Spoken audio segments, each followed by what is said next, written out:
कष्टों की भट्टी में तपकर इंसान खरा सोना बन जाता है।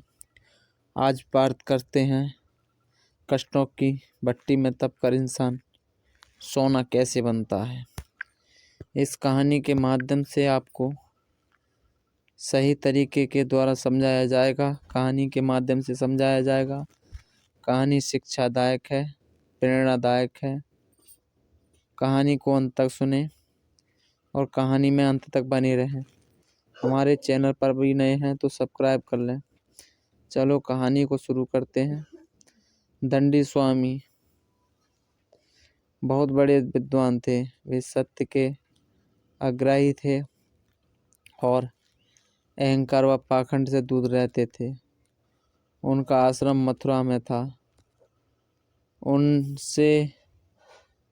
उसने शिक्षा पाने दूर दूर से लोग आते थे। उनके शिष्य में दयानंद भी थे। सभी शिष्यों के मध्य आश्रम के कार्यों का स्पष्ट विभाजन था, किंतु दयानंद से अधिक काम लिया जाता था। उन्हें भोजन भी कम दिया जाता था। उसमें मात्र गुड़ व बुने हुए चने होते थे। रात में पढ़ने के लिए प्रकाश की सुविधा भी उन्हें नहीं दी जाती, जबकि दूसरे शिष्यों को अनेक प्रकार की सुविधाएं प्राप्त थीं। स्वामी जी के शिष्य दयानंद के प्रति उनके इस व्यवहार से चकित थे और परस्पर बातचीत में भी उनकी निंदा भी किया करते थे। किंतु दयानंद को गुरु जी की निंदा अच्छी नहीं लगती थी। वे उन्हें शिष्य को ऐसा करने से रोकते थे और सदैव खुश रहकर गुरु की आज्ञा का पालन करते थे। एक दिन शिष्य ने स्वामी जी से उनका कारण पूछा तो वे मौन ही रहे। अगले दिन उन्होंने अपने शिष्य के मध्य शास्त्रार्थ करने का निर्णय लिया। सभी शिष्यों को बुलाकर उन्हें बहस हेतु एक विषय दे दिया। उन्होंने सारे शिष्यों को एक तरफ और दयानंद को अकेले दूसरी तरफ बैठाया। शिक्षार्थ शुरू हुआ तो सभी शिष्यों पर दयानंद भारी पड़े और जीत गए। तब दंडी स्वामी ने शेष शिष्यों से कहा, देखा, अब लोगों ने दयानंद अकेला आपसे लोहा ले सकता है, क्योंकि वह हर काम पूर्ण समर्पण से करता है। दयानंद खरा सोना है और सोना आग में तपकर ही निखरता है। यही दयानंद आगे चलकर भारत में है। समाज सुधारक दयानंद सरस्वती के नाम से विख्यात हुए।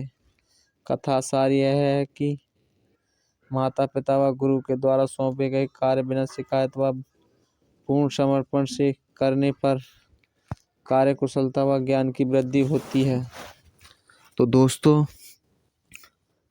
उम्मीद है यह कहानी आपको पसंद आई होगी।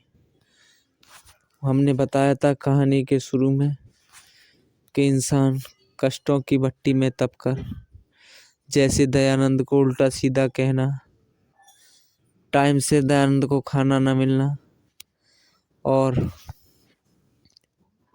सभी उनकी निंदा करते थे, फिर भी जब शिक्षार्थ शास्त्रार्थ पढ़ाई के हिसाब से बहस हुई तो सारे शिष्यों पे दयानंद अकेले भारी पड़ गए, क्योंकि उन्हें कष्ट मिले थे और निंदा भी की थी और वो उनको पढ़ने के लिए लाइट भी नहीं दी जाती थी।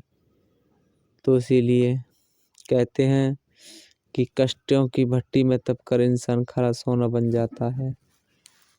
हमें उम्मीद है यह कहानी आपको पसंद आएगी और हमारे चैनल सत्य और धार्मिक पर नए हैं तो सब्सक्राइब कर लें और इस कहानी को ज़्यादा से ज़्यादा लोगों के पास शेयर करें और कमेंट में बताएं ये कहानी आप कैसी लगी और इस कहानी को आप